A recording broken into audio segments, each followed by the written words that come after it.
So today we'll be talking about duality theory, dual. Um, so maybe a lot of you do not know that for every LP model that you formulate, we actually call that formulation the primal LP model. And every LP model that you have formulated in the past, or we have formulated as a class, in the past, every LP model has what we call a dual model. Okay? It's like a mirror image of the one that you have formulated. And this dual model uh, is helpful in terms of providing interpretations to the LP model that you have formulated. It is also helpful in terms of solving very complex LP models by solving its dual. No? So just remember one thing. If you have a primal LP model, which is the one that you have formulated, it can be maximization, it can be a minimization LP model, doesn't matter. But the one that you have originally formulated is the primal model. And for every primal model, there is always a dual LP model. So sa Tagalog, may kakambal. Okay? There's always that mirror image kakambal. And itong kakambal na to, this mirror image, this dual model, can be helpful in solving complex LP models, primal LP models. So for example, it's very difficult to solve the primal. You can actually extract or uh, formulate the dual and solve the dual instead. Kasi if you solve the dual, then the solution of the dual model, if it is simpler, will have a relationship with the optimal solution of the primal. So remember that since pagkakambal ito, there is a very, very strong relationship between the elements and the characteristics and the solutions of these models. Okay? So in other words, if I can solve the primal model, I would have solved the dual model also. I would be able to derive the solution of the dual model as well. Okay? So this week, we're going to be talking about primal dual relationships and some theorems that would also highlight the relationships. Okay? So let me proceed. So LP problems, so feel free to interrupt me, no? Feel free to ask questions if there's anything you don't understand. Okay. LP problems always exist in pairs, as I've said, no? For every primal, there's always a dual. So the original LP problem is known as the primal model, while its complementary model is known as the dual. Okay? And this time, for us to understand the basic difference between primal and dual models, let me direct you to what we call the symmetric or the canonical form of the LP model. Okay, so in the past few weeks, we learned about the standard form. Okay, I hope you still remember that. Now, the standard form of the LP model. We need the standard form because that's the first step in every solution methodology of simplex. If you would recall, kahit big M yan, two-phase yan, revised simplex yan, we always get the standard form of the LP model. And I've already taught you how to convert an LP model into its standard form. This time, in the study of duality theory, we need to know the symmetric form of the LP model.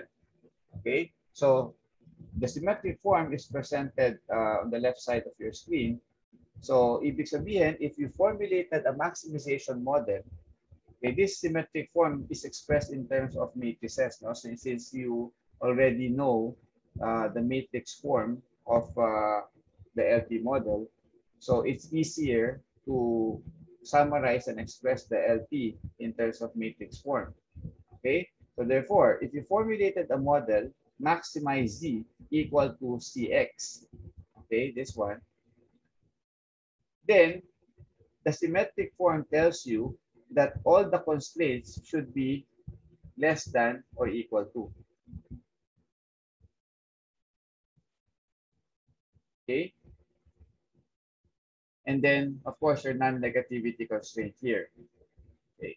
So again, if you now formulate a minimization LP model, equal to the constraint, the objective function coefficient times the variables, it should be subjected to the constraint coefficients A times the variable greater than or equal to the right-hand side. So in other words, if you want, or if I ask you for the symmetric form of the LP model, all you have to do is look at the objective. If the objective is maximization, all the constraints have to be converted to a less than or equal to constraint. If the objective is minimization, on the other hand, all the constraints must be converted into a greater than or equal to constraint. That's the symmetric form. And that jumpstarts our discussion for duality theory, because for us to be able to derive the dual model from the primal model that we have formulated, we have to first express it in terms of symmetric form, its symmetric form. Okay? So again, ulitin ko, in solving LP models using simplex, the first step is to get the standard form. Okay? However, here, the first step to getting or deriving the dual model of a primal that you have formulated, the first step is to get the symmetric form. Standard form and symmetric form are different. Okay? Remember, in the standard form, you have to express all the constraints in terms of equal to. Okay? Add slack variables, artificial, surplus. Okay? But the key there is to express all the inequalities in terms of equations, equality. Okay? In symmetric form, the idea here is to express all the constraints in terms of less than if the objective is maximization, and all the constraints in terms of greater than if the objective is minimization. That's it. Okay? So now, given the primal LP model in symmetric form, so again, you can only derive or understand the relationships better if the LP model you formulated is expressed in symmetric form. And hence, you will see the expansion of this one, no? Maximize z equals cx subject to ax less than or equal to b can be expanded this way. Okay? So max z is equal to c1 times x1 plus c2 times x2. And of course, you have n number of variables. That's why you have cn times xn. Subject to all of the constraints, as you can see, each variable would have a constraint coefficient a11, a21, am1, no, for x1. And then take note, what's important here is that you have n variables and you have a total of m constraints. Okay, as denoted by your right hand side, b1, b2, up to bm. Okay, so this tells you that you have m constraints, and therefore your constraint coefficient is actually an m by n matrix where you have m constraints and n variables. Okay, so you will see this expansion, okay, of the primal model is in symmetric form already because you have a maximization objective, okay, and then all your constraints are less than equal to here. Okay, so once it is in symmetric form, you will see in the next slide the form of your dual model. Okay, so you will see that your dual model, if your primal is maximization, your dual will be minimization. The mirror model or the mirror image of the primal will be the opposite objective. So if your primal, so the question is this, can your primal be a minimization model? Okay, so I go back to this one. Okay, yes, the primal can be a minimization model as well. Okay, so what we're saying in duality theory is that if your primal is maximization, your dual should be a minimization model. But if your primal is a minimization, your dual should be a maximization model. Okay, I hope that's clear. Okay, so given that your primal is maximization in this slide, this is just an example, then you can derive your dual in this way. Okay? And take note that in the dual model, I have defined a new set of variables, which I will call y. Okay? In the primal maximization model that we had in the previous slide, the objective is max and the variables are denoted as x. In the primal, I will denote the variables, the dual variables as y. Okay? And take note that apart from y, okay, apart from y, all the other coefficients, A11, A12, A1n, AM1, AMN, C1, C2, CN, B1, B2, BM, all the other coefficients of the dual model are the same coefficients that you see in the primal model. Okay? And I would want you to make some observations. Okay? Because we need to be able to derive the dual from the primal. Okay, as you can see, what is B1, B2, and BM? Where did that come from? So if I, again, go back to the previous slide, you will see that B1, B2, BM represents the right-hand side, okay, values of your primal model, okay, which is the maximization model. So what happens? When you formulate the dual model, the right-hand side values become the objective function coefficients of your dual variables here. I hope you see that. Okay.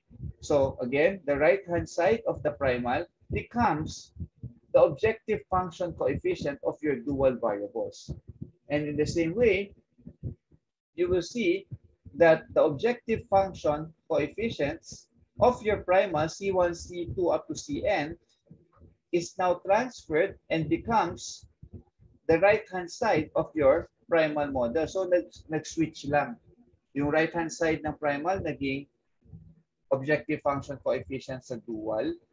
Tapos yung objective function coefficient naman, C1, C2, Cn, up to Cn, became this one, no? The right-hand side of your dual. Tapos, from max, naging minimization. From less than lahat ng constraint, naging greater than or equal to. Okay, sa dual. And then lastly here, you will see that the first row, okay, A11, A21, AM1, okay, tandaan nyo, A11, A21, AM1, was actually the first column of your primal. In other words, the constraint coefficients of the primal, okay, it's an M by N matrix, by the way, no? So A is actually an M by N matrix. So if you get the transpose of A, it becomes an N by M matrix. Okay, so take note that this column here, when you derive the dual, this column here becomes the row here. Okay, it becomes the row here. The first column becomes the first row. The second column of the constraint coefficients in the primal becomes the second row, and so on. And of course, the reason is because there is a relationship between the number of constraints in the primal and the number of variables in the dual. So if here in the primal, we have M as the number of constraints and N as the number of variables, babalik na rin natin yan, no? This time, your M in the dual is the number of dual variables and N becomes the number of dual constraints. Okay? Nag-switch sila. So since nag-switch yung M tsaka N between primal and dual, then if you look at your constraint coefficient, A, magsuswitch din yon. From an M by N matrix, it becomes an N by M. Okay? And therefore, looking at all of those relationships, ano ba yung mga important relationships? Ito, number one, yung M sa primal is the number of constraints. Pero yung M sa dual is the number of dual variables. N is the number of variables sa primal and N is the number of dual constraints in the dual. And then, take note objective function coefficient and right-hand side will switch places from the primal to the dual. And then the constraint coefficients is just the transpose of the original when you go to the dual. Okay? So in other words, if I give you or if you formulate any primal LP model, the first step is express it in terms of symmetric form. If you formulated a maximization model, express all the constraints in terms of less than or equal to. I will have an exercise later on, no, in doing, in converting to symmetric form. Okay, but for now, it is enough that you know that the first step after formulating your primal LP model, syempre kasi pag nag-formulate kayo ng LP model, mix yan eh. Okay, you have less than constraint, you have equal to, you have greater than or equal to. Just look at the objective. If it's a maximization model, okay, convert everything to less than.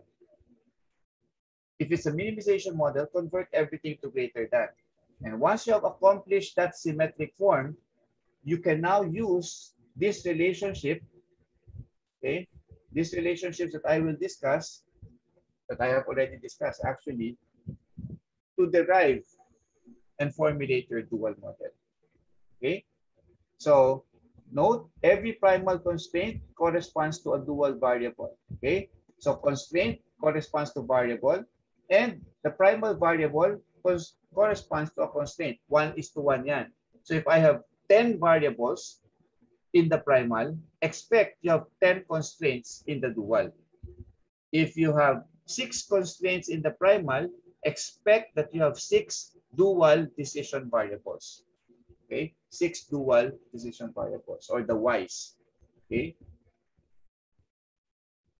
and this is the summary of what we have just discussed. Okay, so if you look at the primal dual relationship, sa primal, if it's max, sa dual it's min. Sa primal, if it's minimization, here, in the dual, it will be maximization. In the primal, your objective function coefficient becomes your right-hand side in the dual. And in the right-hand side of the primal becomes the OFC of the dual. Of course, if it's max, it's less than. Okay, if it's min, it's greater than. And for the dual, it's the opposite. No? If it's less than in the primal, it's greater than in the dual. If it's greater than in the primal, it's less than constraints in the dual. And the constraint coefficient becomes the transpose of the constraint coefficient matrix. Okay, so that's the primal dual relationship, and we will apply this and use this for this problem. So for the interest of time, you have an LP model here. I used to ask my class, this is like an easy LP problem, and pag ika-categorize ko pa yung easy, this is super easy to formulate. Okay, so everybody should be able to formulate this model, no? So 2 models of a product, okay, produced by a company are designated as product A and B. The profit per unit of A is 30 and the profit per unit of B is 25. So the limitations or the constraints include there are only 40 hours of labor per day.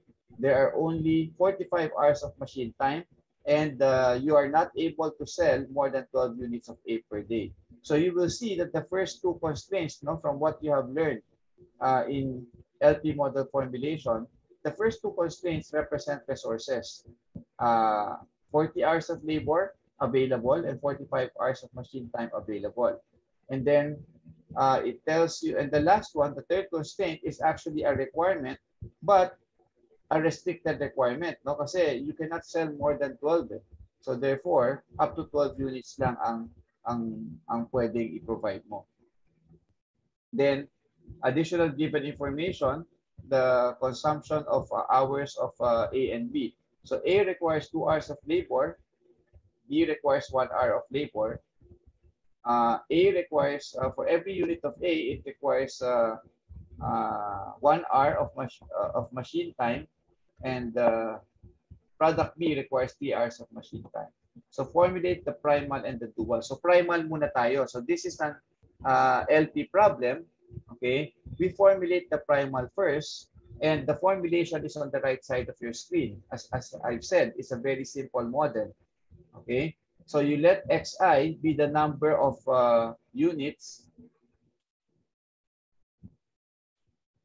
Okay, so you let Xi be the number of units to produce. Since you have two products, A and B, and you have you share the machine to those two products and you share the labor time to those two products, then you have to decide how many units of each product to produce in order to know how much time of labor and how much machine time will be used by each product. Okay, so you decide number of units to produce, I equals 1 and 2. Of course, 1 stands for A, product A, and 2 stands for product B. No? Hindi ko na nasulat. Okay, and since you're given the profit contribution per unit, 30 and 25, okay, so you use that 30 times x1 plus 25 times x2. Okay, and then since each unit of product A requires 2 hours, then that's 2 hours per unit of A times the number of units of product A, so 2 times x1, then plus 1 hour per unit of B of labor time, okay, here, right, times the number of units of product B should be less than or equal to the available labor time of 40 hours here. Okay, this one. So less than or equal to 40. Then for the machine time, available hours is 45. So you have less than or equal to 45. And then each unit of A requires 1 hour of machine time and each unit of B requires 3 hours. Kaya 3 times x2. And then the inability to sell more than 12 units of product A, so X1, cannot exceed 12, no? Kasi you won't be able to sell more than 12 anyway. So now you will see that upon formulating this primal, okay, emphasis on this one, no? Primal LP model. After formulating, you will see that this primal model is already in its symmetric form. Kasi you have a maximization model and all the constraints, the functional or what we call the structural constraints are all already less than or equal to. Hindi kasama yung non-negativity. Okay, doon sa less than or equal to. Only the functional or structural constraints. Okay, so you will see that all of the constraints are less than. So therefore, this is already in symmetric form. So now, the next requirement is for us to formulate the dual of this problem. Okay, so sabi dito, formulate the primal, which we have already done, and the dual model for this given problem. So now, when you formulate the dual model, ito pa lang ang alam niyo. Okay? You know that you need to have dual variables. So you have to define the dual variable. So I'll fast forward a bit and tell you more about the dual variable. Kasi yung primal mo, yung xi mo here, you have a definition. It is the number of units to produce. Okay? So, it is easy for you to understand this model, what this is all about. But for your dual, you only have this. You only have, once you have the primal here, you only have these relationships to formulate the dual. Alam lang natin is that kapag ka sa primal, meron akong tatlong constraint. Sa dual ko, meron akong tatlong variable. Yun lang alam natin, yung relationship na yon. Pero ano bang ibig sabihin ng mga variables na yon? Okay, that is what we will go to here. Okay, so now, since the primal is in symmetric form already, I can already start with the dual model formulation. So first, define your dual variables from the relationship. Okay, tingnan natin to ha. From the relationship here, in the primal, you will see that M is equal to how many constraints tayo? You have 1, 2, 3, di ba? And then N, the number of variables here is 2. Okay, 2 decision variables. Hindi pa tayo nagsosolve. We are not yet solving the primal and the dual models, kaya wala pa tayong standard form. Okay? We're just trying to get the dual pa lang. Kaya what's important sa dual model is the symmetric form, not the standard form. So here, M is equal to 3, N is equal to 2. So from this one, okay, from this one, you should already know that when you formulate the dual, you should have 3 variables and 2 constraints. That much you should know by this time. Okay, you should have 3 variables and 2 constraints in the dual. So those 3 variables will now be defined as y sub I, where I is equal to 1, 2, and 3. That explains bakit 1, 2, and 3 ito. Kasi dahil tatlo yung constraint mo sa primal, dapat tatlo rin yung variables mo sa dual, y1, y2, y2. Alam natin tatlo yung variables sa dual model. So now, definition. Ano ba yung definition ng dual variable? Okay, since wala tayong dual problem, diniderive lang natin itong dual model from the primal problem. Yung primal problem, meron siyang definition ng variable niya, xi. Pero yung dual, since we're deriving it from the primal, there's no variable definition. Hindi natin alam kung ano ba yung dual problem. Okay? So, yi, or the dual variable, is represents the shadow price of resource I. Now, itong shadow price na to,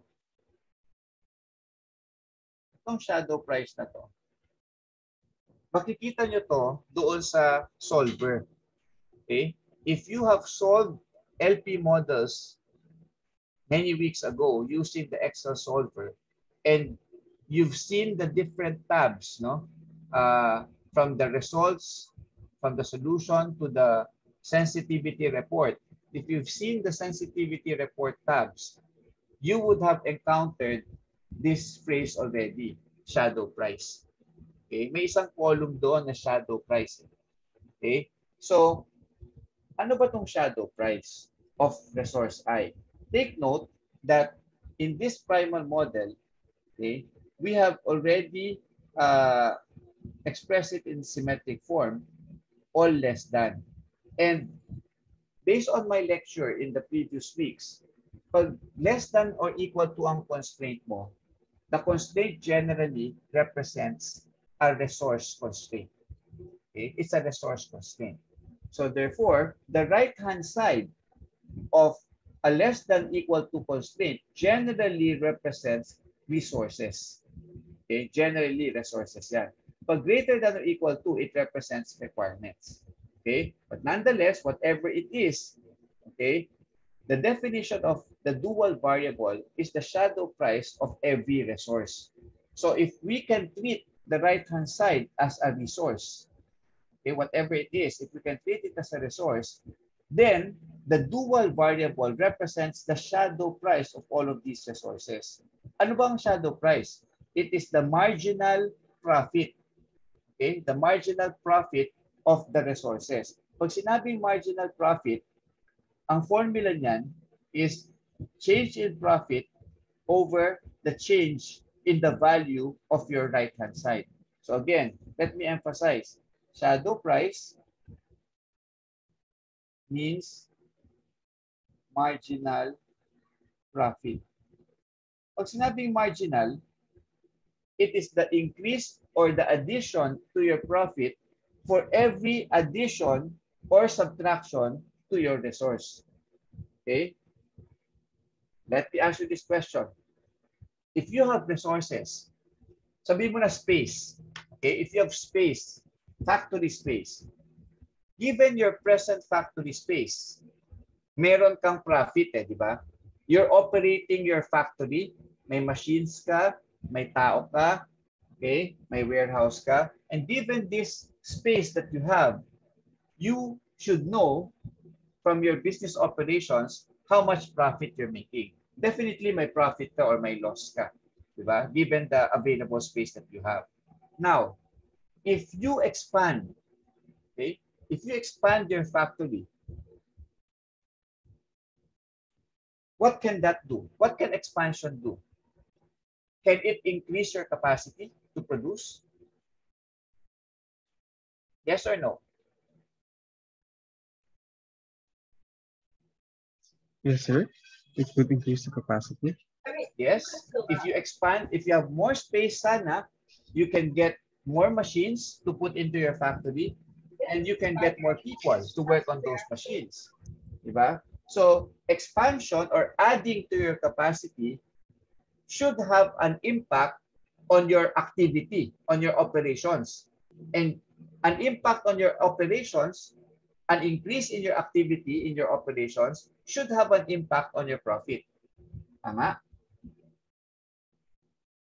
Bottom line, what I'm saying is, if you have resources and you increase or decrease your resources, there should be an impact in your profitability.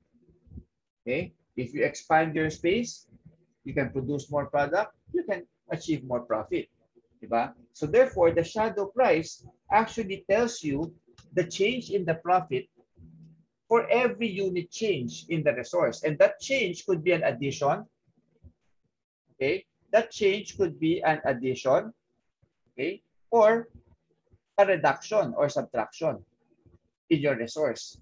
So nonetheless, whatever it is that you decide to do, whether to add or to subtract from your resources available now, there would always be a corresponding impact on your profit.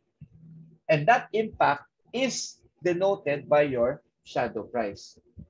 Okay?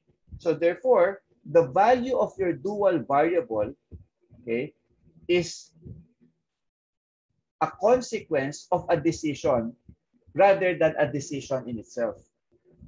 Okay? Again, the value of your dual variable would be a consequence of a decision to add or to subtract your resources rather than a decision in itself. Unlike in the primal model decides how many to produce in order to maximize the profit. Okay? But for the dual variable, it is actually defined as the change in profit, which is a consequence. A change in profit for every unit change in the resource. Now, this change in profit is triggered by a decision that you have to make on these resources. Do I add or do I subtract? If I add, there will be an increase in profit. If I subtract, there will be a reduction in profit. That increase or reduction in profit is captured by your dual variable value. Okay? So I hope that that gives at least meaning to the dual model later on. Okay? It tells you, once you solve the dual model, the purpose of knowing the values of your dual variables is to know the impact of a decision that you will make on your resources. So in a way, if you know the impact on the profitability, it helps you in decision making. Okay? It helps you to decide, oh, should I still increase my labor hours, meaning should I hire more people, increase the labor hours per day to improve my profitability, or should I subcontract my work para ma-increase ko yung machine time ko, or should I buy new machines? Okay? Should I produce more, market more so that I can produce more? Okay? Should I spend on marketing so that I can improve this demand to more than 12 units? All of these questions now that I'm asking are decisions that management needs to make. Okay? And without the benefit of the dual model or the shadow price, it's very difficult to make a scientific decision. Okay? So basically, formulating the dual model and solving the dual model would actually provide you with an input to decision making as to whether to add or subtract your resources. Going back to my example, you have a current factory space, and your current factory space, you're operating only at 60% capacity. And at 60% capacity, you're already able to meet all the customer demands. Question, is it worth it to expand right now?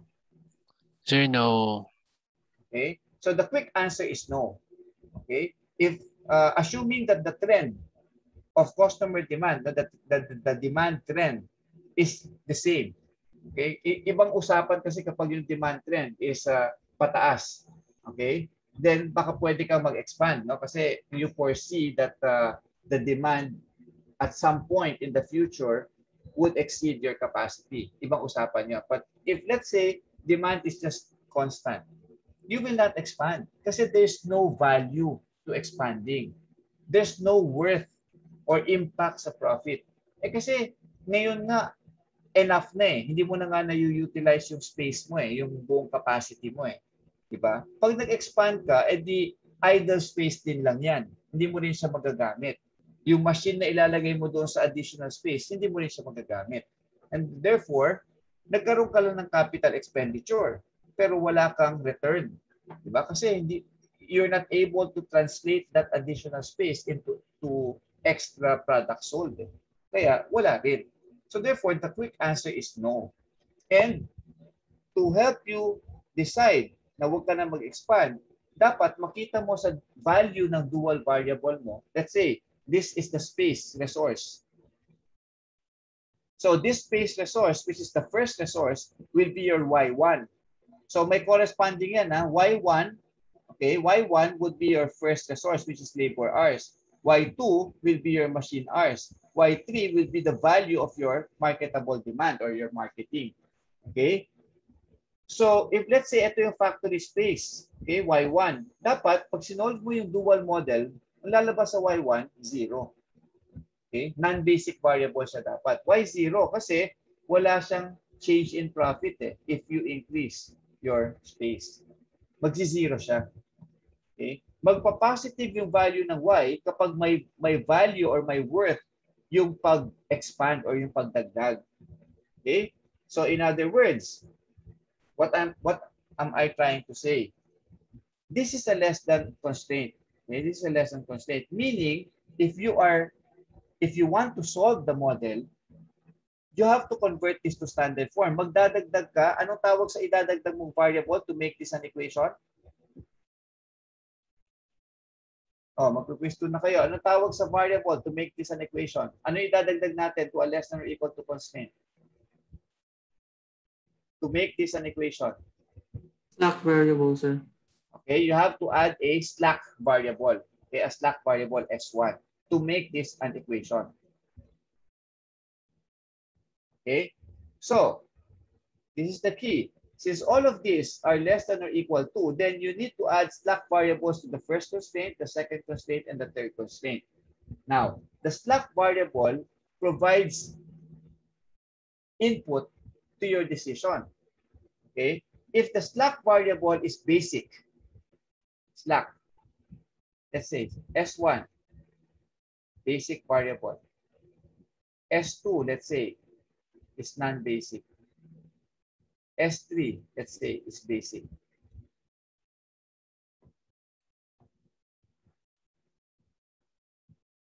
Okay. Anong connection ng basic at non-basic? Pag sinolve mo yung primal model. Okay? Pag sinolve mo to, itong primal model na to, after converting it to standard form, you solve it.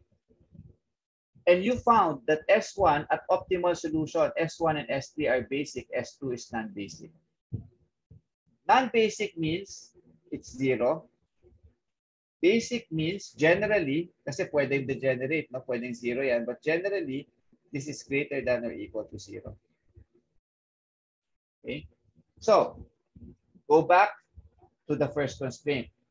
If S1 is basic, it means that your decision to produce product A and product B right now, okay, uses up labor that is not 40 hours. Agree? In other words, if ang S1 mo is basic, may value siya, ibig sabihin, hindi na-consume ng product A and B yung buong 40 hours. Correct or incorrect?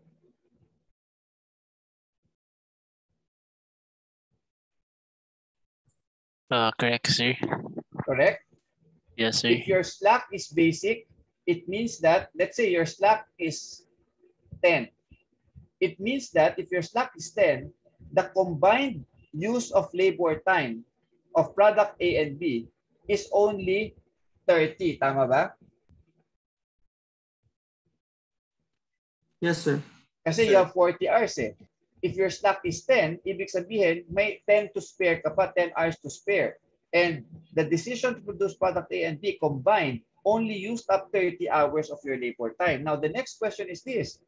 Given your optimal solution of the primal, where S1 is 10, and the combined use of labor of A and B is only 30, do you think it's profitable to add more people? Yes or no? Do you think there would be extra profit to be made if you add more people? No. Yes because or no? they're not using what you have. What's the answer? Yes or no? Is No, it sir. profitable to add more people or more labor? No, sir. No.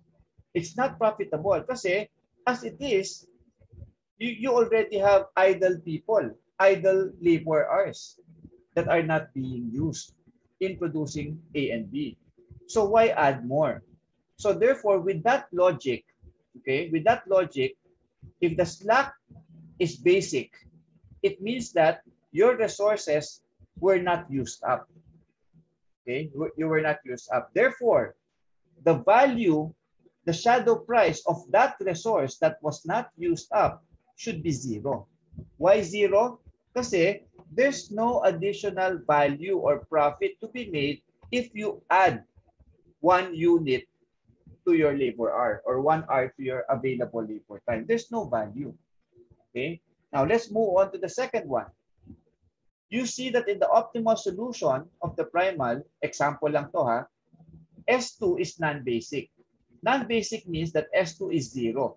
So if you put here S2 and it's 0, it means that the combined use of the machine hours of product A and B is 45, di ba? Para maging equal to 45. This 2 should be equal to 45 if S2 is equal to 0. You understand? So if the combined use is 45, it simply means that if your slack variable associated to a resource is non-basic, okay, if this slack variable is non-basic, then it means that this resource was used up entirely with your present process or with your present system. It was entirely used up. And therefore, since it's entirely used up, then there would be value, okay, there would be value in adding machine hours. Whereas there's no value in adding labor hours, there may be value in adding machine hours. And hence, since this is the second resource, which corresponds to the second variable, Y2, your Y2 should be a positive value, meaning there has to be a change in profit if you decide to add or to subtract this resource.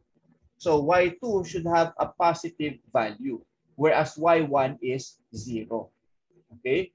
So similarly, since S3 is basic, there's no need for you to exert marketing effort kasi as it is, your current production, okay, satisfies the requirement already. There's no need. May slack ka kasi, S3 is basic eh. So may slack ka dito, so there's no need to exert marketing effort. Okay? So that's the thing, no? So you have to look at the associated slack variable of your resource. If the associated slack variable is basic, then okay, it's not worthwhile to produce it. Therefore, your dual variable should be 0.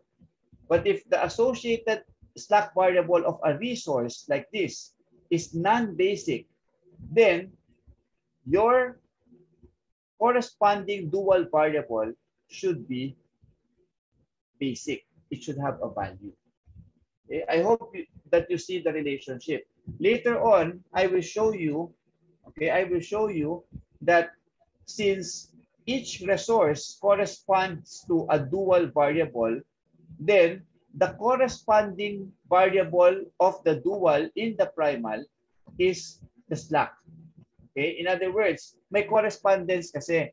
There are 3 decision variables in the dual, or there are 3 dual variables. Each dual variable corresponds to a constraint. And since each constraint has a slack or a surplus variable, then it means that the correspondence is between the dual and the slack or surplus. Okay? So there are 3 dual variables. There are also 3 slack or surplus variables. That's the correspondence. Right? And take note that there are 2 decision variables here. Okay, later on you will see that there will be 2 surplus variables in the dual. So now, if the definition is clear, we are now in a position to formulate the dual model. Any questions so far with respect to the meaning of the dual variable?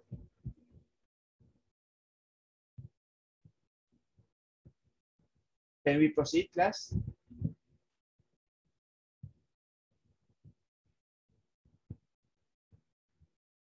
Class, can we proceed?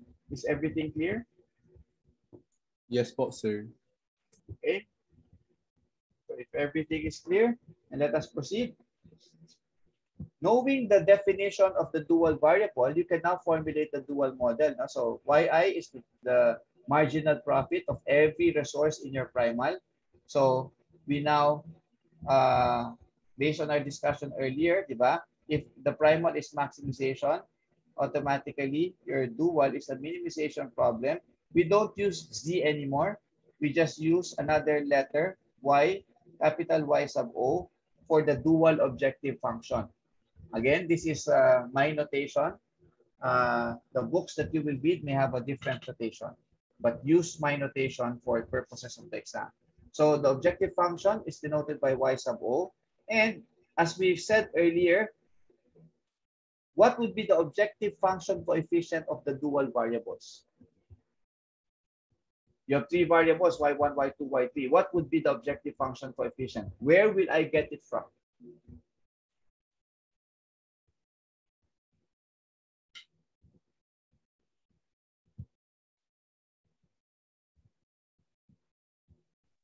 Right-hand side, sir, of the original constraint. So, yeah, if you want the OFC of the dual, you have to get the right-hand side values of the primal.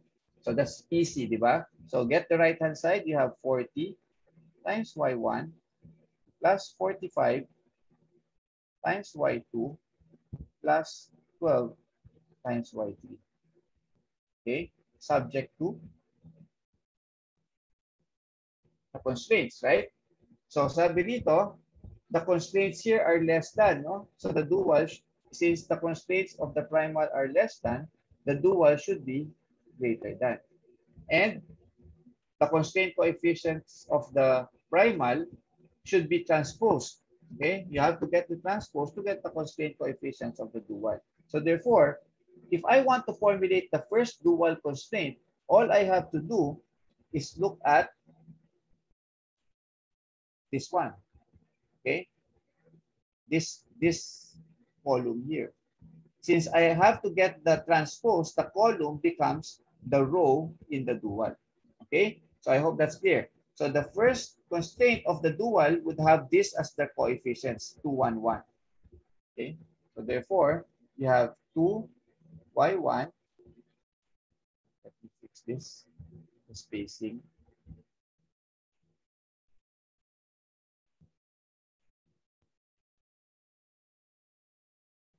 Put it here. Subject 2, 2y1 plus 1y2 plus 1y3 greater than, a constraint should be greater than equal to. And then the right-hand side of your dual model should come from the objective function coefficient of the primal.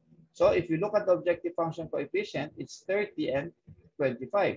So that means that the first constraint should have a right-hand side value of 30 and the second constraint should have a right-hand side value of 25. So let's do that. So that should be greater than or equal to 30.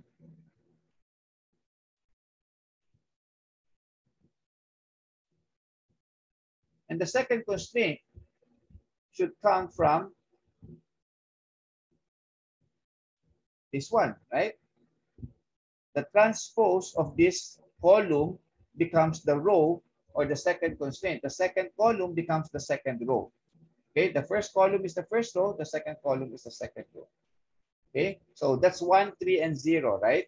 So therefore you have 1 times y1 plus 3 times y2 plus 0 times y3 greater than or equal to 25. And then y1, y2, y3 greater than or equal to 0. So this is now your dual model. Easy, right? It's very easy if you have the symmetric form of the primal. Okay? It's very easy to derive the dual because everything will come from the primal. Okay? Sir, question. Yes. Sorry, yeah, sorry. Can you explain again how you got the 2y1, 1y2, and 1y3 in the first constraint? Okay, that's the first row coefficients. It's from the first column coefficient of the primal. Oh, okay. Thank you, sir. Okay. All right, I And the understand now. second row is from the second column. Second column. Okay, thank you, sir. All right. All right. And then this one switches to the objective. This one goes to the right-hand side. Okay. So that's how easy it is, no, to get the dual. The interpretation is the tricky part, diba? You need to, kasi since we don't have a problem talaga, we derive this from the primal. It's harder to interpret what this model is all about. But we know that since this is minimization, this must be a form of a cost. That's why we want to minimize it. Diba? So if this is a form of a cost, you will see here that, okay, discuss ko na rin, isingit ko na before we go to the solution or the solving part. You see here that if this is a form of a cost, 40 was derived from the primal, which is the labor hours. Okay? That means this is 40 hours. And Y1 is defined as the shadow price or the change in profit for every change in the labor hours. So meaning the unit of measurement of your dual variables is in terms of pesos per unit of resource added or subtracted. I hope that's clear. Huh? The definition of YI is marginal profit. So the unit of measurement is in terms of pesos kasi profit. Profit of what? That's the profit for every change in your resource. Kasi yan yung kailangan mo i-decide. Do you add labor hours? Do you add machine time? Do you add to your marketing effort? Those are the things that managers need to decide on a daily basis. Okay? Enough na ba yung resources ko o hindi? Do I need to add or do I need to reduce? Okay? Those are the challenges or the decisions. So now, since 40 is labor hours, you multiply that by peso, Y1, okay, this one, Y1, okay, is pesos per labor hour, added or subtracted. When you multiply these two, this cancels, right? Whatever your decision is, whether to add or subtract, you'll end up with a peso value. Okay? That peso is either a positive value or a negative value. Okay? Depende.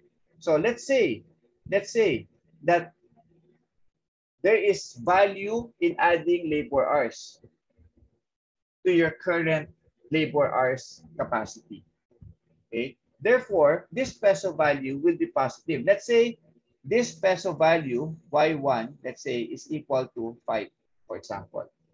What does a value of Y1 equal to 5 mean? Okay? If Y1 is 5, it means that for every hour, for every labor hour that you add to your existing capacity, you stand to gain an additional profit of 5. 5 peso profit for every labor hour added. So that means the reverse is true. If you don't add an hour of labor to your present capacity, you stand to lose 5 pesos. Is that clear?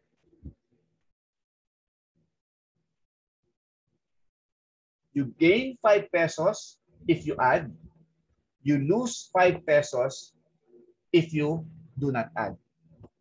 For every hour that you do not add, you lose 5 pesos.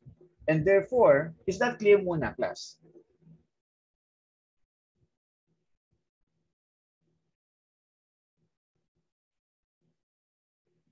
Ulitin ko.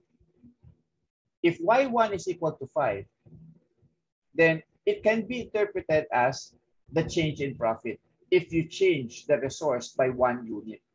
So 5 means per unit, or in this case, 5 pesos per hour of labor added. So if your labor time is 40 right now, you make it 41.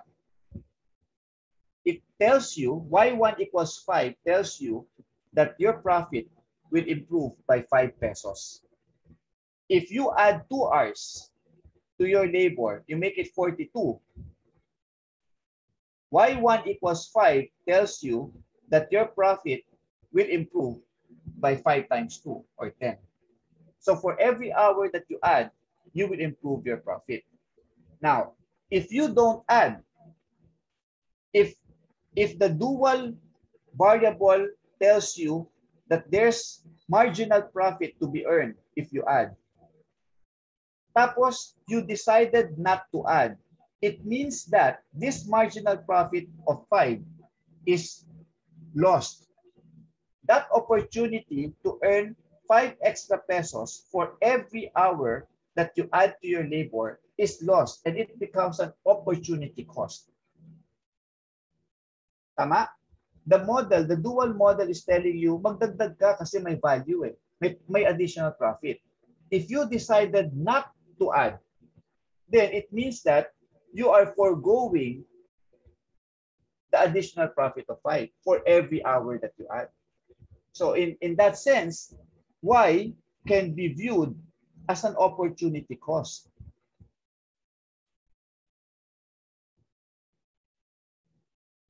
Okay? Y can be viewed as an opportunity cost. Ibig sabihin, this objective function pala can be treated as, or can be defined as the total opportunity cost if you do not improve or increase your resources.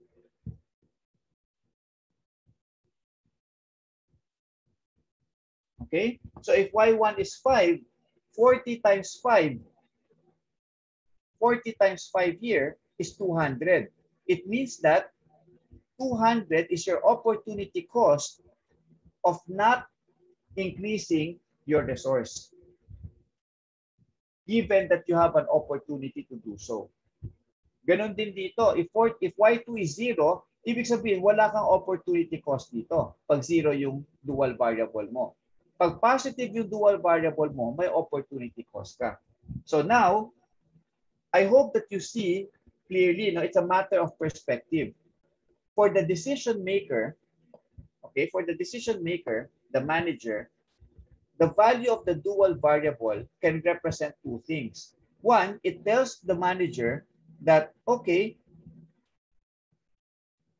the additional profit is this much if for every unit of resource that I will decide to add. Okay, it gives you an input, no? If you're the decision maker, it gives you an input to make the decision. Whereas you can also view it as, okay, if the profit is 5 pesos for every labor hour, then it means that if I don't make that decision to add labor hours right now, then that's an opportunity loss for me, and it becomes an opportunity cost.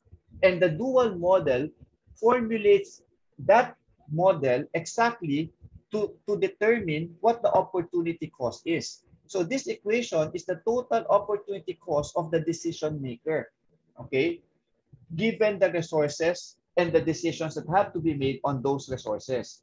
So your objective now for the dual model is to minimize the total opportunity cost. Is that clear, class? Yes po, mas nag-gets po. Okay? So, pwede kasing mag-formulate lang tayo ng dual model, no, without understanding what it means. But it's better in terms of understanding the whole process of primal dual and what the dual does, no, the value of the dual model. It helps us to understand better if we know the significance or the meaning of the model that is being formulated, no, beyond the numbers. Kasi napakabilis naman sabihin sa inyo, oh, i-transfer nyo lang itong right-hand side, maging objective function coefficient siya. but we need to understand. Okay, we need to understand the meaning. Okay, so for the constraints naman, to understand the meaning better, I will just summarize no, kasi malapit na mag 12:30. The left side of the constraint of the dual model actually represents the marginal cost. Okay? The marginal cost. Kasi ito, profit na to eh. 30 is the profit per unit of A. So again, since this is a minimization model, we're talking about 2y1 plus 1y2 plus 1y3. No? All of these are coefficients of product A, if you would notice. Okay? Lahat yan nanggaling dito. Product A. Okay? And this side, the 30 is the profit of product A as well.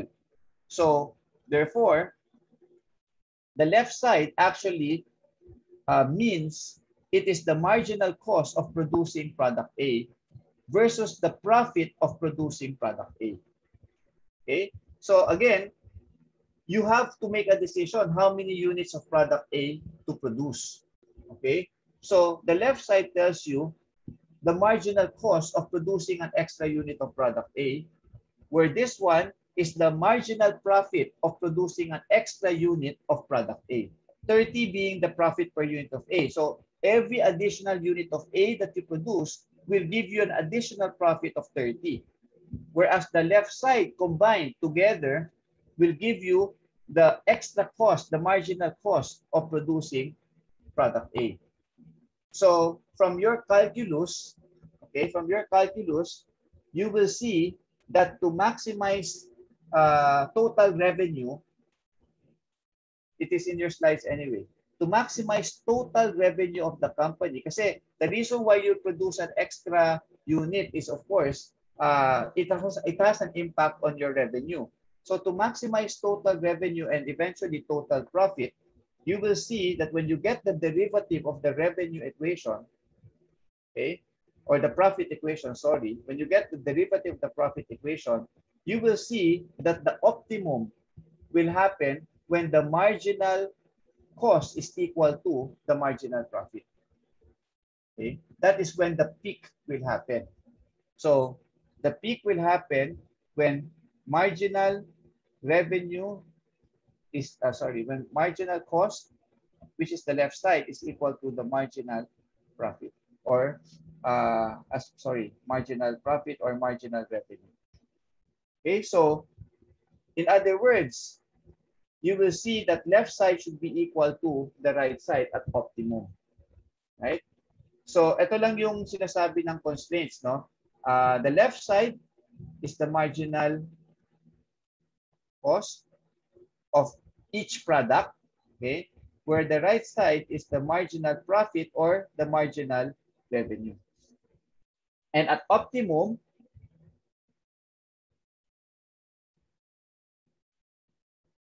marginal cost should be equal to marginal revenue. Okay? So yun lang sinasabi ng dual model. Okay, so those will be in the next slides, which I'll show in a while. So quickly, let's go back to the primal model. To solve, erase ko na to ha. To solve this, you need the standard form. Let's go through this quickly class para makita niyo yung table. To solve this, you have to get the standard form of the constraints. Diba? So, ang mangyayari dyan, magiging 2x1 plus x2 plus, you know this already, so I won't ask you na. So, magiging x1 plus 3x2 plus s2 equal to 45. And then, magiging x1 equal to 12. Okay? So, that's the standard form of the constraint. So, in other words, x1 plus S3 equal to 12. Since all of them are less than or equal to, hindi naman natin kailangan ng artificial variables. So you have added 3 additional variables. And since n is equal to 5 and m is equal to 3, okay, therefore 5 minus 3 equals 2 variables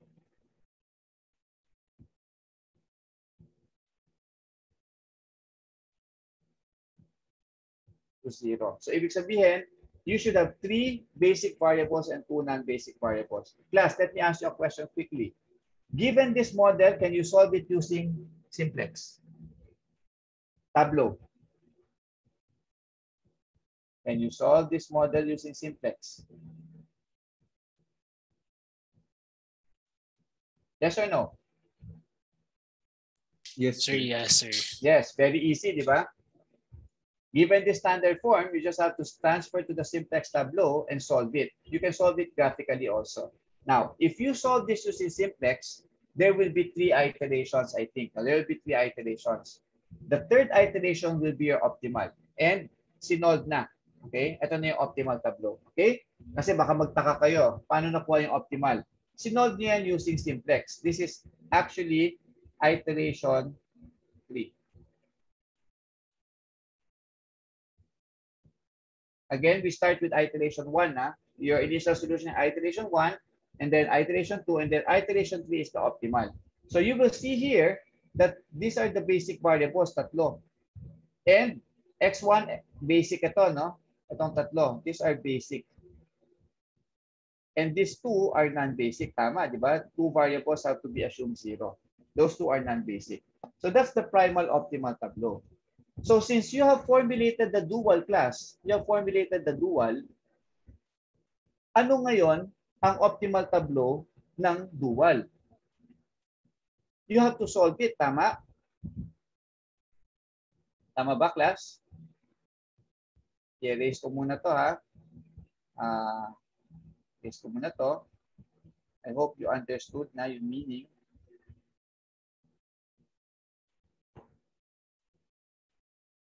Okay, you have to solve this. And in fact, to solve this, you have to get the standard form.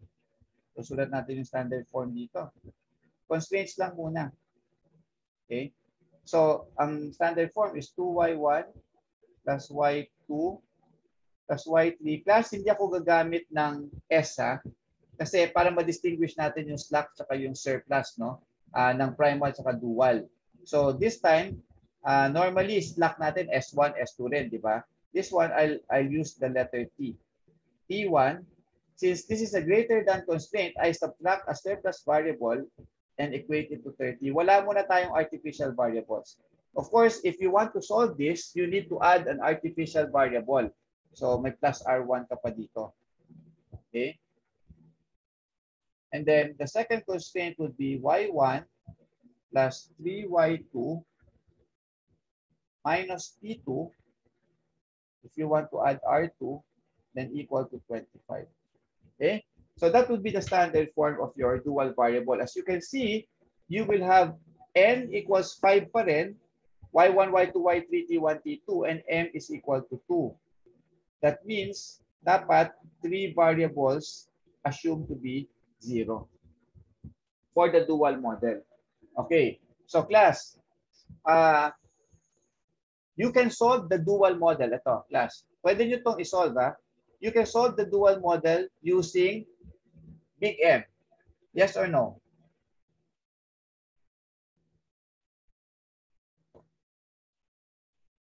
Quickly, class. Sir, Yes or no? yes. Yes, Big po, M. sir. Yes. Can you solve it using two-phase? Two-phase method. Yes, sir. Yes. You can solve it also using revised simplex two-phase method. In other words, big M, two-phase, and revised simplex two-phase are solution methodologies to solve models that have greater than or equal to constraints. Okay, so since this has two greater than constraints, all you have to do is just add two artificial variables and two surplus variables, and then you can solve already. Actually, kapag big M two-phase ang gagamitin nyo dyan, your N is equal to 7. Tama? Your N will be equal to 7. And then your 7 minus 2 is 5. No? 5 variables would be non-basic and 2 variables would be basic. That's how you use big M and two-phase. Pero ngayon, even if you can solve it, you can do this at home na lang, no? As your exercise. Even if you can do this using big M two-phase or revised simplex two-phase, that would be a very lengthy procedure. what I want to tell you is that if you have the optimal solution or the optimal tableau of the primal, you can actually derive the optimal tableau or solution of the dual using the relationships on the left side. Ito. Okay? So, dalawang gagamitin nyo. Okay? Number one, you will use the relationships on the left side of your screen, which is this one. And number two, you would have to use a duality theorem, which I will discuss next meeting. No? Duality theorem number 3. I will discuss 1 and 2 next meeting. But for today, those who can stay, I will discuss duality theorem number 3, which is called the complementary slackness theorem. Okay? Ano ba tong theorem na to? It states that the primal and the dual have corresponding variables. And their relationship is called the complementary slackness relationship, defined by this. So, ibig sabihin, there's a complementary slackness relationship between corresponding primal and dual basic solutions. Kasi parang ganito. Okay? If you solve this primal model, every iteration, makinig kayo in every iteration, there will be a feasible basic solution. Tama? Because every iteration is a corner point, is a feasible corner point. And every feasible corner point is a feasible basic solution. So therefore, if the primal has 3 iterations, ibig sabihin, dadaan siya sa 3 corner point or magkakaroon siya ng 3 feasible basic solutions. Okay? For the primal. Ganon din sa dual. If you solve the dual model, it should also pass through several feasible solutions before getting to the optimal. Ang sinasabi ng complementary slackness theorem is that for every feasible basic solution of the primal, there is a corresponding feasible basic solution of the dual. Since mirror sila, di ba? Magkakambal sila. Yung solution nila, magkakambal din. So for every iteration ng primal, may corresponding iteration yung dual. And the relationship of the variables are given by the complementary slackness theorem.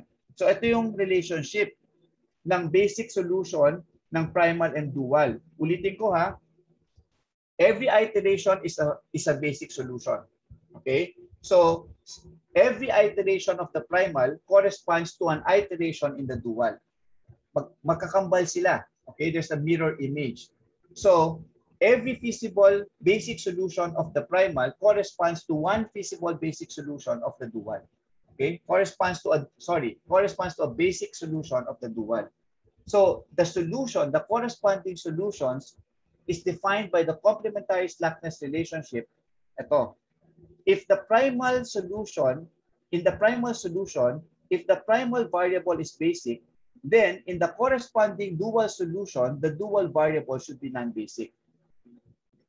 Baliktad naman, pag ang primary variable mo ay non-basic, the dual variable should be basic. Okay? So therefore, we have to define for our problem here, what are the corresponding variables? So primal variables, dual variables. Ito na yung complementary slackness theorem. Okay?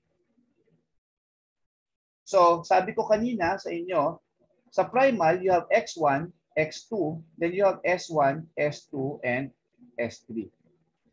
Okay? Sa dual, dapat may corresponding variables ka. Di ba? Your decision variable, y1, y2, y3, corresponds to your slack. Kasi, bawat constraint is one dual variable. And bawat constraint sa primal, may slack ka. So therefore, yan ang corresponding. And then, sa dual, since we are not going to use the artificial variable, tuturo ko sa inyo yung another technique. We are not going to use this artificial variable. So, tatanggalin ko na yung artificial variable from the model. Ibabalik ko na to 3, to 5, and then this one, 3 variables ang non-basic. So, T1 and T2 lang mayroon tayo. So, ang corresponding ng T1 and T2 will be X1 and X2. So, always remember, the slack or the surplus of a primal model corresponds to the decision variable of the dual. Whereas the decision variable of the primal model corresponds to the slack or surplus of the dual. Yan yung corresponding variables. Apply na natin ngayon yung complementary slackness theorem. Let's apply it. Sabi dito, if at optimum or in any iteration, the primal variable is basic, then the corresponding dual variable should be non-basic. So tingnan natin ngayon yung optimal solution. There are three basic variables, x1, x2, and s1. Lagay natin to. X1, X2, and S1. So, these three are basic. At optimum, these three are basic. Therefore, these three, based on the complementary slackness theorem, theorem 3, duality theorem number 3, that says, pag basic yung primal, yung corresponding dual variable niya, which is this, nalagay ko to. Corresponding dual variable should be non-basic. I hope that's clear. We're already using theorem number 3. And then, these two in the primal optimal solution are non-basic, and therefore, these two should be basic. So now, if I combine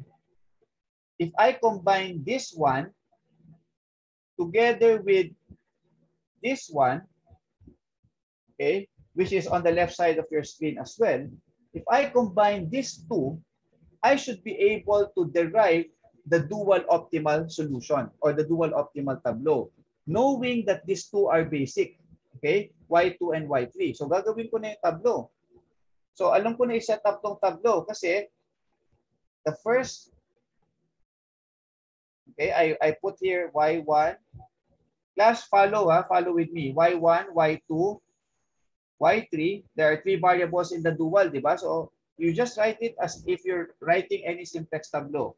And then you have the two surplus variables, walang artificial, okay? Kasi iba yung solution methodology na susundin natin dito sa topic na to. Okay? So this much I know, right? And then the first row will be my objective, which is y sub o in my dual model. Ito yon. This one, di ba? That's my objective. And then, since I already know my basic variables, no? Ito, y2 and y3, yan yung ilalagay ko sa basis column. y2 and y3. The rest is easy. The rest is easy. Kasi, I can now, nagamit ko na ngayon yung complementary slackness theorem to identify what are the basic variables in my optimal iteration of the dual. Without iterating, just by using complementary slackness, nalaman ko that y2 and y3 are the basic variables in the optimal tableau as given by this. So far, class, clear ba? Clear ba tayo? Yung mga naiiwan pa ngayon, ilan pa ba kayo? There are 6. Clear ba sa 6 students ko ngayon? Y2 and y3 is in the basis column of the optimal tableau? Yes, sir. Clear naman, Okay. sir. Okay, so nanggaling yan sa complementary slackness theorem. And then, the contents of the tableau, yung laman nito, manggagaling dito sa primal dual relationship. Okay, so yan, umpisahan natin. Mabilis na lang to. Okay, right-hand side. Okay, right-hand side. Saan mapupunta yan? Primal to, This is the optimal solution of the primal. The right-hand side, saan mapupunta yan? Di ba? Magiging objective function coefficient. Tama? Tama ba, class? So, dapat yung right-hand side mapunta dito. Tama? Kaso, 5 to eh. There are 5 variables here. Saan ko ilalagay yung 5, 11, and 12? Dapat, ilagay ko siya kung saan yung corresponding variable.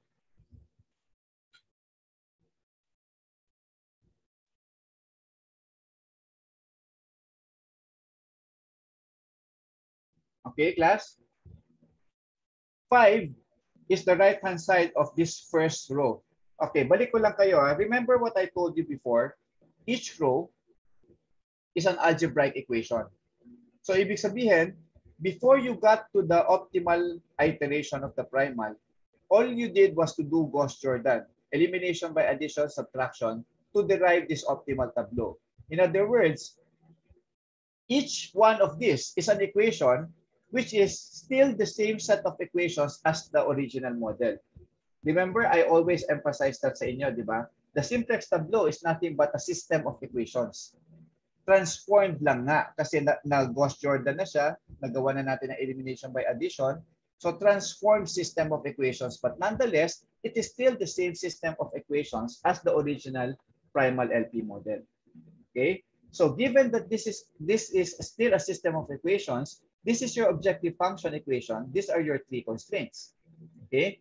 So this row represents the first constraint, and the first constraint is represented by this basic variable. So, titingnan nyo ngayon sa complementary slackness theorem, S1, ang corresponding variable niya is Y1. Okay, S1 corresponds to Y1. So, therefore, this right-hand side should be the objective function coefficient of Y1. So, ibig sabihin, when I transfer this here, dapat I should put it below Y1. Kasi it's the objective function coefficient of Y1. Since Y1 corresponds to S1. Itong 11 naman is the right-hand side of X2. Itong X2 row. Since X2 corresponds to T2, okay, then itong 11 na right-hand side should now be transferred to T2, under T2.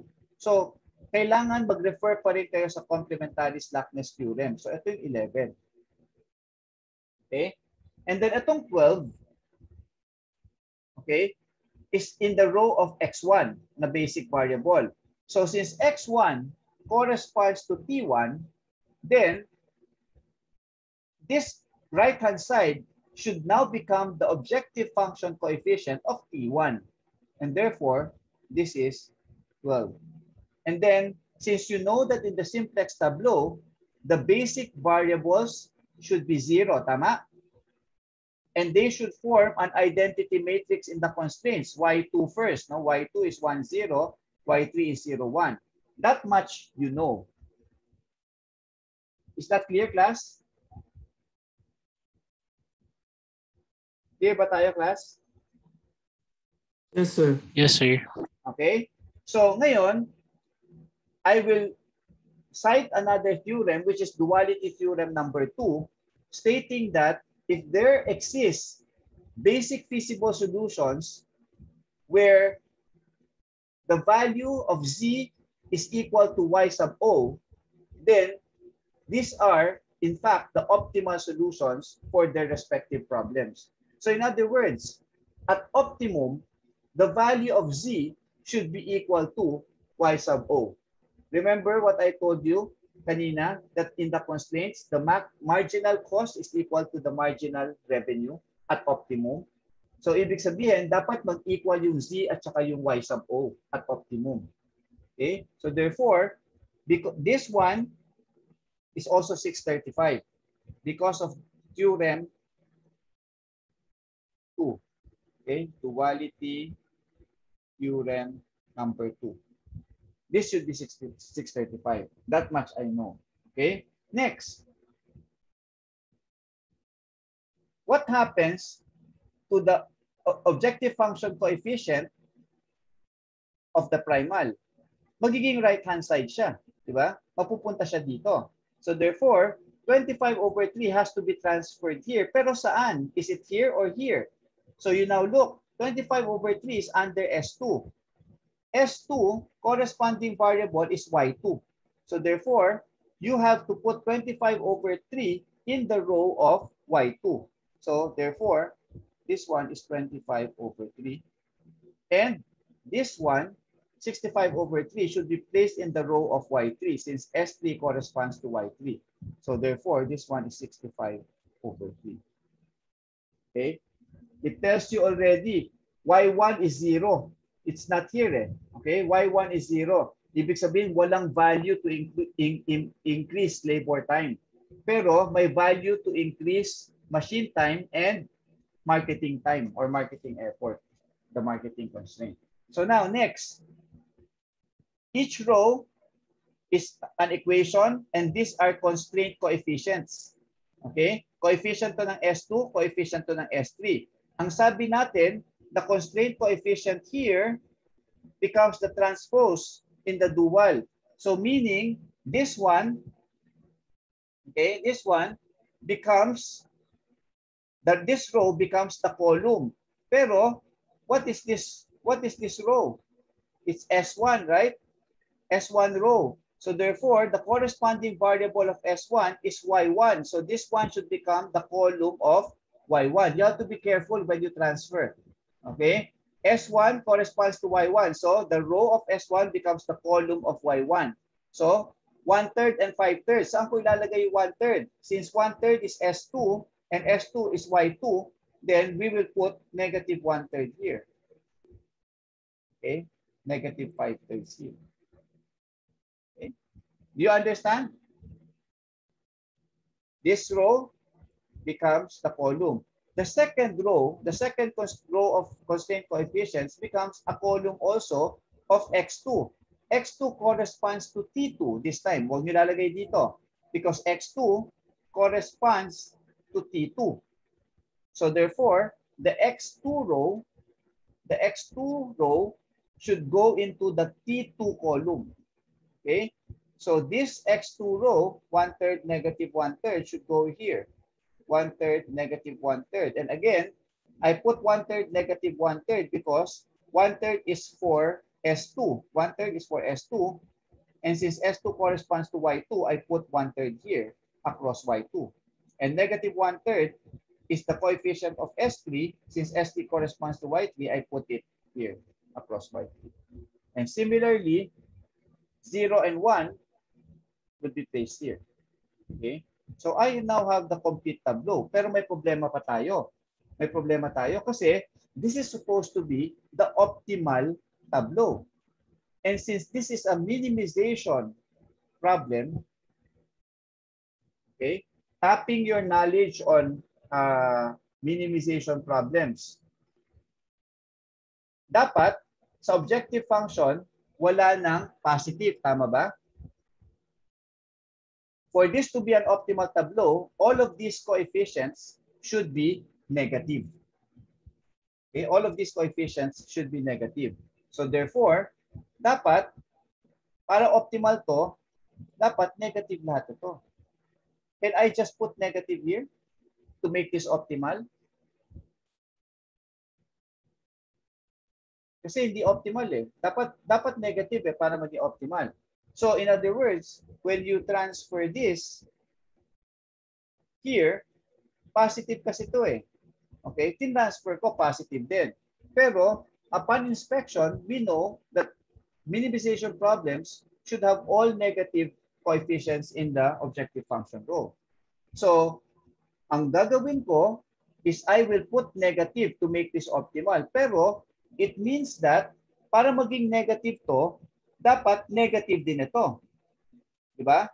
Since these are equations, anong implication kapag negative ito? Pag negative ito, ibig sabihin, I have to multiply each row by negative 1. Tama ba? To make this 3 negative. Okay, Emilio, this is the last na. You can go. You just listen to the recording. 5 minutes na lang siguro. Okay. So, sige. So, meron pa bang estudyante? Okay, may isa pa. So, ibig sabihin, para maging negative ito at para maging optimal tong tableau na to, I need to multiply each row by negative 1.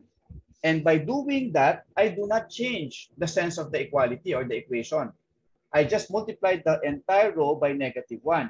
So again, look, if I multiply the entire row by negative 1, this becomes positive, this becomes positive. Okay?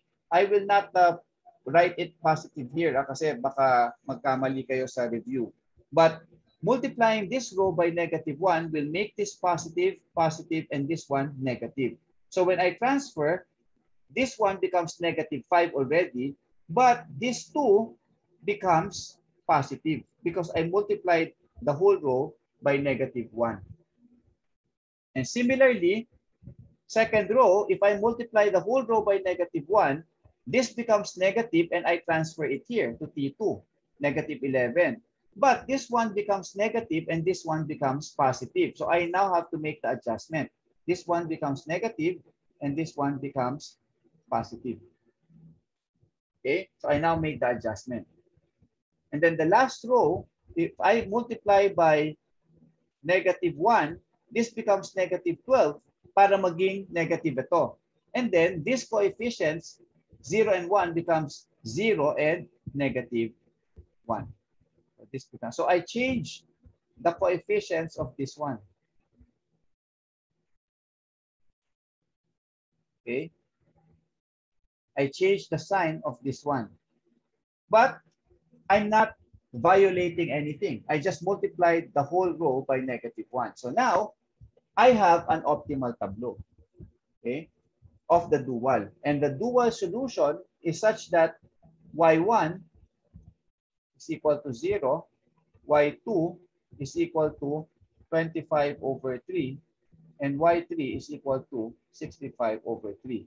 And as a decision maker, once you're able to derive the optimal tableau of the dual using duality theorem 2 and 3 and your relationship here on the left side of your screen, then you would be able to better make a decision as to which resources can be added or not. So obviously, if you go back to the primal model, since y1 is 0, you don't add.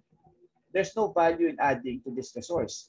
And as you can see, the first constraint, S1, is your slack variable. You will see in the primal optimal solution, S1 is basic. S1 is equal to 5, meaning the 40 hours was not entirely used up. Okay? And you will see S2 and S3 are both equal to 0. Okay? S2 and S3 are both equal to 0. So meaning 45 hours of machine time was used up and 12 units were all produced and marketed. Okay? So therefore, these two resources were used up. And that's why there is value or worth in adding to these two resources. Okay? Kaya y2 mo is 25/3 and y3 is 65/3. Okay? So yun yung economic interpretation ng pag-solve ng dual. It actually helps the managers make decisions which resources to add or not. So siguro just to wrap up, let me go back to the left side of the screen. Okay, we've done this. Okay, we'll skip. We've done this also. Okay, so ito ngayon yung primal model. Ito yon. Pag sinolve, this is the optimal tableau on the right. This one. Okay, ito yon. Right? And then, if the dual model is solved, the following will be the optimal tableau. So, ito yun. Diniscuss ko na sa inyo. Okay, diniscuss ko na sa inyo kung paano to diniderive from the primal. Again, the dual optimal or the dual iteration is derived, can always be derived from the primal by simply using duality theorem 3 for the basic variable here. Okay, and then duality theorem 2 for the value here. Dapat equal siya sa primal optimal in any iteration. And then the relationship here, this one. Okay, the relationship to fill up the contents of the table. Just make adjustments if it's supposed to be an optimal tableau, just like what we did. Okay, so next, I discussed shadow price already. Okay, I discussed that. I discussed the dual model objective function as being the total opportunity cost of the company. I also discussed this one, the constraints, the dual model constraints. Okay, as summarizing it as marginal revenue is equal to marginal cost at maximum profit. Okay, and hence ini-equate natin yung dalawa. Okay, and this one I'll discuss this next meeting, how to convert asymmetric. No, ibig sabihin, if your LP model is not in symmetric form, how do you convert it to symmetric form? Okay, so I'll discuss that next meeting.